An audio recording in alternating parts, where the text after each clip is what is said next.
who cares? This is not something that hit near and dear to any sports fan's heart. And if I were Adam Silver, I would want the erasure of it immediately. I, as a Kobe, stain on the game. Hot tea. All right, so y'all know we got to see what Joseph H. Buttons has to say about Bam Adebayo making history, surpassing Kobe's 81 with 83 points.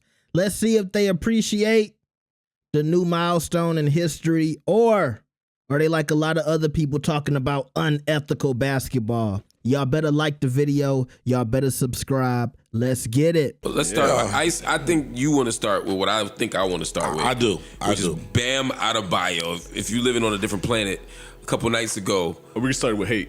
Yes. I don't know that everybody's position is hate on this. Mine is hate. Ice tweeted, I'm hating. So, you were hating in the group chat. Like, off rip. Well, first of all, I didn't know it was real. Joe sends something out in the group chat saying, Bam got like 74 points, LOL. So I'm thinking he got like 40, 50. Yeah, he I going thought he was crazy. being dramatic. You know what I mean? No. I stopped watching Grey's Anatomy, which I never do. Once I found out this dude had maybe I'm a pansy, but he has 74. He has 74 points. So then I watched the rest of the game, and he ended up with 83, which for those that don't know is the second most in NBA history. Right, 83 points the other night. 83 points the other night versus the Washington Wizards. 20 for 43 on field goals, 36 for 43 on free throws, and 7 for 22 on three-point attempts. That was the only egregious part to me. Free throws. No. Well, that was egregious too, but they followed him. That's not his fault. The 22 threes is crazy, though. I have thoughts on all of it, but Ice, why don't you start? I'm hating. All right, well, let me start with congrats. There you go. The backhanded compliment first. Oh, no, for sure, because 83 is 83. Right. If everybody can score 83, they do it. So, congrats. That to the side. Get this shit out of here, man. This was wrapped up on a bow. They gave this to you. Wait, hold on. Because now that I see where we going, I want to hate with you. Okay. But let me just interrupt for a minute. Because, yes, congratulations. I just want to spend 40 seconds on that before the next hour is hating this guy. Okay, rock out then. His mom was there. Yes. His mom is there. Was Asia there? His girl was there. Shout out to His Asia. girl is there, who also is the best hooper in her league. Yeah. Also is a What's little. also He's doing come a lot in from? that sense. Right. I knew what he meant. Just also happens to be. By the way, also happens to be the All best right. hooper in her league. Got you. Norman Powell out for the game. Tyler Hero out for the game. By everyone's account, this guy, Bam, couldn't be a nicer person on and off the court. Like somebody that you would want to root for, tough upbringing, got it out the mud, like what a nice, kind guy. So I do want to say I am extremely happy for him and his accomplishment, and awesome. My issue with it is I went back and watched the whole game because at the time I'd only seen the fourth quarter. My issue really is what happens from the third quarter forward. He had 43 at halftime. I ain't mad at that. Was he chucking? Sure, but that's basketball. Of course. People chuck. And he was hitting, so. He scored 31 in the first quarter. After that, I fully expect you to chuck. He checked for the rest of the game. You're supposed to. I ain't mad at that. What I don't like is two things. One, when you're up by that much, at one point 25, 26 points, you got to come out. Unless you are... Let me hear me out. Unless you are within... like, for example, if I had 79 and we up by 25, that's different. If we got 65, if I got 65 and we up by 25, come on. No. Embiid came out with 70. Klay Thompson came out with 60 something. We can name. There's a few players who might have Kobe that time. Not the game that he won. I mean that he got the 81. But when he had the 61 in three quarters against the Mavericks. I was listening to it was the man. I was listening to a former Laker talk about that game, and how they were on the bench urging him to go in after the third, and Kobe's response was, "We're up 20. Right. There's no need for me to go back in. It'll happen again." Yes. And sure enough, 1 month or a month and a half later, it happens again. So for the people saying, and listen, I'm not here to defend this on some Kobe Stan shit. I am. Any of my argument has absolutely zero to do with Kobe. Well, maybe a teeny bit at the end. Yeah, for me it does. Damn, y'all. But to the people saying that Kobe would have celebrated this, I firmly disagree. No, Kobe would not have celebrated. I firmly disagree. I know he would because because of that example. And that's the second part of it. And this is the part Kobe would have hated. Absolutely would have hated. The other team at some point was helping a little bit too much for me. Yes. First of all, I didn't like that the Heat themselves were fouling the other team to stop the clock. Absolutely to get him more shots. disgusting. Yep. That's not basketball. And that's not me being a basketball purist. No. That's just That's just disgusting. nasty. That's just not how the game is played. And then at some point, it seemed like the Wizards were in on it. Now, I did like the last couple minutes. It seemed Well, like you keep saying that. I got to cut you off, No, Mark. but please. That's another reason that I hate everything about this, except for him getting it because he's a good guy. But the other team it's assumed that they're trying to win. And They're not. They're not. They're not. Not until the last Like 3 minutes. I hear the experts and the analysts, they come on and they saying, well, it's just the Wizards. But what they saying is there's nobody out there that's trying to win a game. The Raptors, I watched that Kobe game. They were trying to win. Yes. They were up at halftime. They were trying to win. They were throwing the whole kitchen sink at that boy. Yeah. He was just on And they were fire and in his zone. When you see these types of numbers, you think on fire and in the zone. This Donovan wasn't that. Mitchell, 70. Devin Booker, 70. Dame Lillard, 70. got These a are people that just, you hear the stories, the rim looked like the ocean. Yeah. Yeah. You just can't miss. This game was just a clusterfuck. And that's what I'm This that's game what was I'm people wrapped call up them- in a bow. Some I people hear call it unethical, you know what I mean? But I think history is won by the victors. And I feel like years from now, people aren't going to care about how he got it. They're just going to care about the achievement itself. But we were at unethical before Bam's historic night. And this night was kind of an amalgam of just all the problems that the NBA has. We were at unethical with the tank. Tank, yeah. Yeah. I do want to briefly say with the Kobe quote about it'll present itself again. In Bam's case, I don't know if that's going to present itself again. That's true, but that's maybe why you shouldn't do it. Shit. Maybe. I mean, if I'm Bam, There's a such thing as the flow of the game. yeah. Not to be that guy, but there is a such thing as the flow of the game. Yes, the history books won't remember it, but we will. I will. Yeah. Anyway, I don't hold this in the same regard as any of the Kobe shit. Also, the referees. The referees, y'all have to be under a microscope.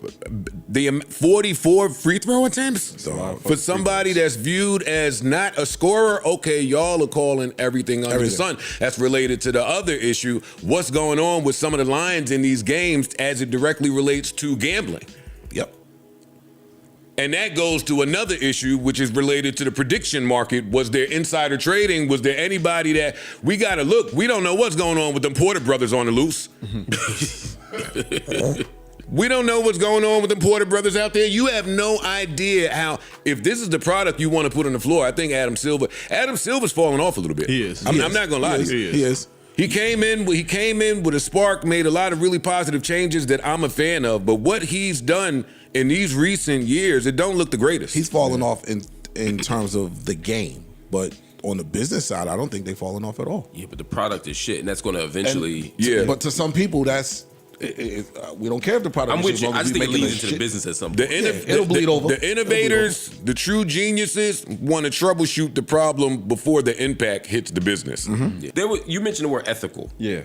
Bleacher Report made a very interesting article for the top 15 most ethical 70-point games. They took all the 70-point games and listed it from top to bottom. What was the most ethical versus the most unethical? And unethical is based on how much your team was up, true shooting percentage, all those kinds of things. Like if you're 2 for 50, if you're 2 for 50, you keep shooting. That's considered like unethical, right? Do you know what the most ethical game over 70 in NBA history is? What would y'all guess it would be? Kobe 81. I would guess Kobe. I would say Kobe as well. Same. It's not a bad guess. It's number 2. Number 1 is Luka's game.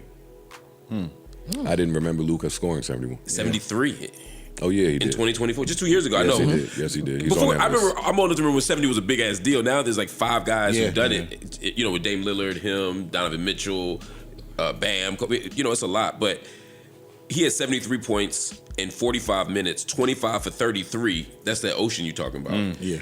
8 for 13 from 3, 15 to 16 from 3-point percentage. True shooting percentage was high. And again, they needed his points to win the game. To your point earlier, Kobe, they needed his points up into the fourth quarter to win the game. He had that surge in the third when they were down, and they needed him, so that matters. There's a bunch of Wilt Chamberlin games that are on the other end of that, just so y'all know, in case y'all care. But out of the top 15, they ranked Bam's number 11. It's actually 20 years since Kobe's 81 in January. It made 20 years. We're old. Way to age me, buddy. Do you think that this will happen again? Another 80-point Yes. 20 years later? The way that it's gonna be much the way slower the than league it is is. now, yeah. Or will it come before? Before. This shit gonna I think happen it'll be next season. SGA might get it this week. Somebody's gonna break 100. I think Wemby could. Somebody's going to break 100. Somebody could. I could see Luka going home and circling that event that just happened with Bam and them. Oh, that's on I the see Pistons board Jason for Tatum sure. doing it, circling the event, maybe, and trying his hardest just to honor Kobe. Then texting Kobe afterward. I did Luka, it. Wemby, those are the only people I know with that kind of green light. Your green light gotta be some different fluorescent lime kind of green for you to get this off. So yeah, Luka, Wemby, but I think somebody will break 100. Devin Booker, somebody's just gonna get lights out one night and just go for it. Didn't we see Clay do it? Didn't Clay have like? Clay had a big, but they took him out. He had 60 after like 3 quarters. And they sat him down because he was up. Steve Kerr plays the game, respects the game. Somebody is gonna literally go into the game with, I want to try to break it. This is a mess. It is. And if he don't do something about it soon, like you don't want players waking up like, yo, you know what, tonight? I'm dropping 100. Yeah, I'm going for it tonight. I don't know if it's Get 100. normal. Dropping 100 points, like None of these stats are normal. The scoring Not in a is pro game, inflated. Like think of some of the shit we saw. We saw Russell Westbrook average a triple-double for multiple seasons. Yeah. Again, that's a product of the game, and it has a lot to do with 3-point Joker shooting. might be close to averaging a triple-double right now. Yeah, he probably is. He might be. I mean, it just makes historical comparison hard. Like in the triple-double case, rebounds are very different now than they were 20 years ago. A lot of teams, because of advanced stats, they just go up the floor. Once that shot goes up, they go back up the floor. So a lot of times, point guards are now getting rebounds that bigs were getting before. You know, so the game is different. And I offer some pushback to the people who say the history books will never forget. I disagree with that. I think with enough time. I think y'all sleep on how savvy sports fans are and how long they live. I agree, because even the David Robinson, as a Spurs fan, like that, no one ever talked about that game. There's you know plenty what I'm saying? of- Like, It's a fact. When you look at certain records, your eyes, even if your brain can't fucking compute, your eyes will just know who's supposed to be up there, where they belong, and who's not supposed to be there. Unfortunately, that's what's going to happen with Bam. There's a bunch of people that have won Finals MVP who remembers the fucking 82 when the Sixers win. Like cornbread, Like who Eagle cares? Dollar. This is not something that hit near and dear to any sports fan's heart. And if I were Adam Silver, I would want the erasure of it immediately.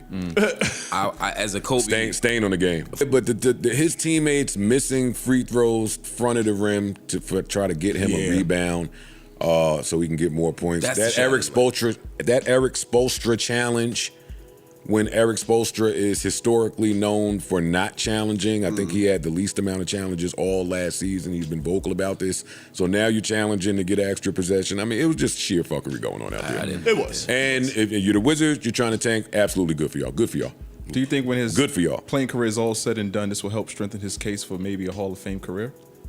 I mean, he has no championships, 3-time All-Star. He's respectfully, I don't think that he was headed to the Hall of Fame. Just No, don't I'm do saying nothing. it's still the early. I'm only just thing that saying. would put Bam Adebayo in the Hall of Fame is if he broke the all-time record. Then I think you have to put him in. If he scored I disagree 101 with you points. guys. I disagree with you. I don't agree with that. I think Bam could totally make the Hall of Fame. He's a gold medalist. He's a champion. If he retires right now, No, not right now. Oh, okay, No. okay. Yeah, he has some. If field in front of him. If Bam gets another ring, let's say his game is such that he is in contention for Finals MVP, I think you kind of have to consider him. Yeah. We've put worse in there. I mean, that's probably true. Yeah. We've put worse in there. Is not the best. Yeah, I'm with you. I'm just saying he already is pretty accomplished. We're not just talking about some bum. Yeah, True. So I want to say it was refreshing to hear a different conversation about this Bam 83 that wasn't just all about the unethical basketball. Yes, there was a reference to a whole article about unethical basketball games from high scorers. But it wasn't the main thing. You know, Joe was always going to try to talk about the bigger picture, and the bigger picture is a lot of stuff that's going on in the NBA, and we should look at the product of the NBA and all of the issues that the NBA is having right now, right? We need to talk about these referees, all of these unnecessary fouls, pulling guys out the game. Y'all saw that the other night when Jaylen Brown got kicked out of the game early on, just ruining the whole game for everybody. Teams tanking, players not playing certain nights, all of these new rules and changes that the fans are trying to get used to, the NBA Cup, the changes to the All-Star game. It's so much to fix, though. It's hard for us to even start talking about defense and scoring and how easy it is and just the product of the games when it's all of this other stuff going on too. But I guess that's why somebody has to kind of light the fire under Adam Silver to say, hey, it's a lot of ish going on in the league, and y'all shouldn't ignore it just because y'all are making all of this money from the TV deals and these gambling sponsorships. And like I said, I like how Joe led into that from this Bam conversation instead of us just talking about unethical basketball for 20 minutes. I will say this. I didn't like when Joe and some of the other people on the pod, they were just assuming that Kobe would have attacked Bam for this or he wouldn't have liked it. Maybe in the back of his head, he wouldn't have liked how this went down with Bam, but I don't see Kobe publicly. If you think Kobe would have publicly just put down Bam and wouldn't have congratulated him, you weren't paying attention to Kobe when he retired. He was always uplifting players, uplifting the league. You saw how he took Jason Tatum and other players under his wing and helped their game so much. I want to say I saw him working with Devin Booker as well. He was working with guys. A lot of those shooting guards and small forwards, people who play a similar position to him, or probably anybody who reached out. That's how it is in the league now. If you reach out, you want to work with LeBron, you want to work with T-Mac, you want to work with Shaq, these dudes will take the time and help you. And Kobe was following in that footsteps of, I'm retired now, just let me support guys. So I don't think Kobe would have came out and said a whole bunch of bad stuff about Bam. Maybe he would have cracked some jokes about some free throws, but I just don't see him saying, "Oh no, he shouldn't have been allowed to do that. Oh, he ain't do nothing. He ain't passed me up." I just don't see Kobe making a big deal out of that, and I just don't like when we had these just automatic assumptions about people after they passed away. You know what I mean? But I guess I just kind of did the same thing as well, but y'all get what I'm saying. If we want to have an unethical basketball conversation, I think it all comes down to how these games look visually and how it makes you feel when you're watching it, right? Yes, the Raptors weren't a good team, but they was competing with the Lakers that night when Kobe scored 81, right? When they talked about this article, or when they referred to this article that Marc Lamont was talking about, when they ranked Luka Doncic's game where he scored 70 plus as the most ethical game because obviously his shot percentage, he was 25 for 33, 8 for 13 from three, that ocean that we talk about when it's like a guy can't miss. And it's a close game. You add all of those elements into it, and all of us on the just edge of our seats, just like, is he gonna make another one? It makes you think about Steph Curry hitting all of those threes. It takes you back to that Olympic game when Steph just went off, and Klay Thompson going off, shooting all of those threes when they going against the Thunder in the playoffs. I get it. When guys score a lot of points in that way, it is fire, okay? And seeing somebody score 83 points and shooting a bunch of free throws, it's not the most entertaining thing. You saw Cameron the other day say, I don't want to watch a game that's all about free throws. But my counter to that would be, remember, a lot of y'all feel like scoring is the end-all, be-all of basketball. And so if that's the case, then how you going to turn around and act like, you know, how Bam got these points was so bad and unethical? I thought that was the reason that y'all put Michael Jordan over LeBron, and he has no chance. He don't have the scorer's mentality like Jordan, the mumble mentality like Kobe. But then when it's somebody who's not a household name that's scoring all of these points, now you want to talk about how the points is getting scored, and now it's like scoring isn't everything, and it's about how you do it. I thought it was about getting the job done. That's what y'all tell me. That's why y'all put everybody over LeBron, right? I'm just saying. And I've said this multiple times. I feel like if it was a player that a lot of y'all liked and felt like they was next up, y'all would be supporting this 83. If Anthony Edwards had that same stat line and shot 50 free throws, y'all would be saying, man, and it's just like Baby Jordan. If it was Wemby, y'all talking about, man, he's so tall, y'all just can't stop him. He the future of the league. It's Bam Adebayo, somebody who's not a household name, somebody who don't have all of these fans, who don't got a sneaker. Look, if I wanted to play conspiracy games, I would say it feels like it's almost a paid narrative for everybody to just go on TV and shit on Bam right now.